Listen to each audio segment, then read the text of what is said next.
Hello and welcome back to Bible Wits Bible Corner. Today we're going to continue in Acts chapter 14. I'm going to read verses 8 through 14, starting with the English Standard Version.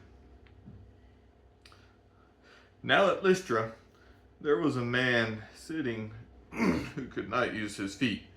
He was crippled from birth and had never walked. He listened to Paul speaking, and Paul looking intently at him, and seeing that he had faith to be made well, said in a loud voice, "Stand upright on your feet." And he sprang up and began walking. And when the crowd saw what Paul had done, they lifted up their voices, saying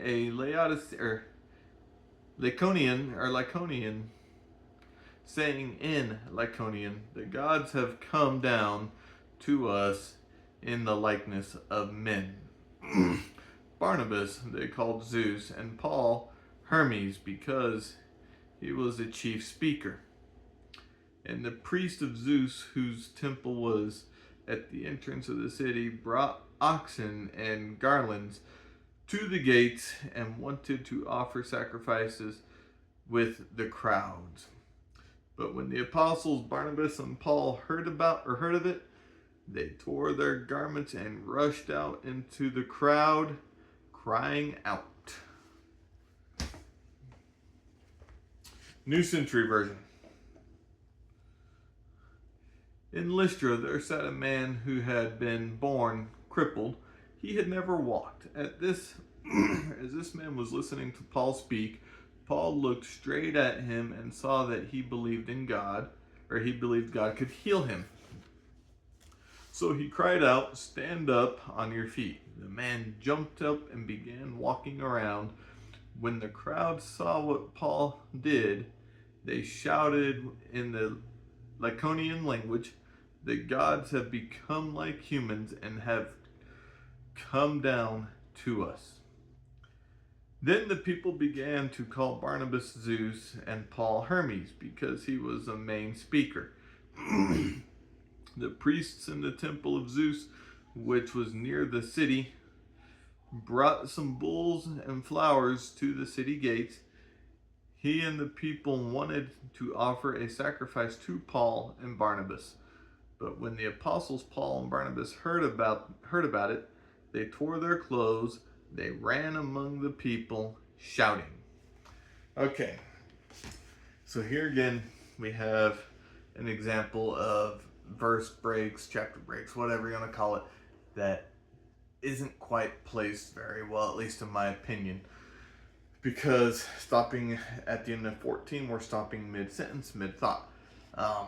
But either way, we have Paul and Barnabas coming to this town, and they're performing miracles, they're speaking about Christ, and this group of people gets the wrong message. They see this miracle that Paul performs when he tells the man to stand up, this crippled man. And as soon as the man stands up, they instantly start calling these humans by mythical god names. So that is something that we as Christians need to be very careful of. When we go out into wherever we're going to spread God's word, it could be a street over, it can be a town over, it can be across the world, it doesn't matter. When we go and spread God's word, we should never take the credit. And Paul and Barnabas here, they don't take the credit. In fact, that we're getting ready to see a little bit of a rebuke whenever I pick back up tomorrow. But they're not taking the credit. They're wanting God to have the credit. They don't want to be put on the same field as God, because they know they are not. And we should have that same mentality. We know we are not God. We should not want to be put on that same field either. So, as we spread God's word, pay close attention to who gets the credit. all the credit should always go to God regardless. I hope you find encouragement in this, and I hope you have a wonderful, God-centered day. Bye.